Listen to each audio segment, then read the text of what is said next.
Imagine yourself in a room with 6 people. You're one of them. So there's 5 others, including yourself. And none of you know each other. And the reason that you're all there doesn't matter for the sake of this example. Just try to, if you can, picture yourself in this room.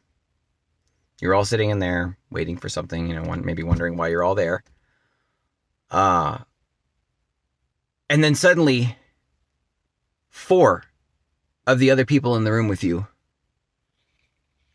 suddenly get up and leave in a panic. Like they are absolutely in a frenzy, as if something just came into the room and scared the ever-living crap out of them. The first thing you do is look to the person who's still there with you, who hasn't left yet, who hasn't reacted in any way. And you're looking at them like, what just happened? And I feel like the natural response of people would be to think, oh, well, those 4 people just went crazy for some reason. And we'd be quick to think they took drugs or were administered some sort of drugs, or if it was some sort of joke, the prank, maybe they knew about it and we didn't. But because that other person didn't move, like you might have actually gotten out of the room and left, along with the other people not knowing what's going on. You might perceive that maybe there was something in the room, spider, cockroach, something that maybe scared these people away. But because that other person is there with you, you're like, well, I feel comfortable staying here. I didn't see anything. And so you go on about your day.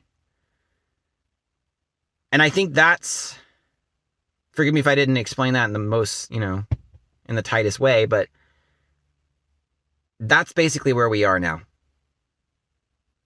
If there's enough people that don't experience something, then those who do experience something are, well, they're crazy.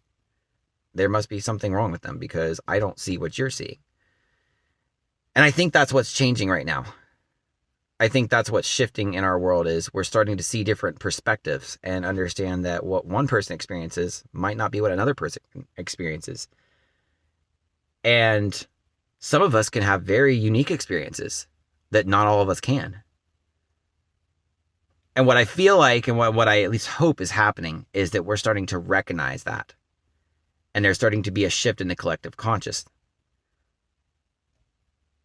Does that mean that what one person is experiencing, that another person can't experience? Does that mean that whether or not it affects them or not? I don't know. If you don't believe in something, does it, even exist to you? Whether or not it exists at all. Can something exist to someone who can believe in it and see it and not exist to somebody who doesn't?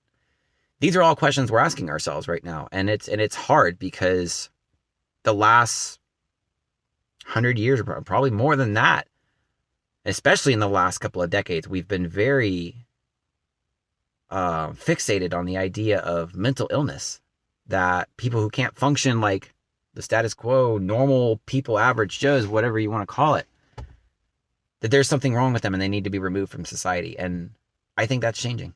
I think a lot of things are changing. And I didn't really have anything else to say about that. I just wanted to put that out there and just some food for thought. So make of it what you will.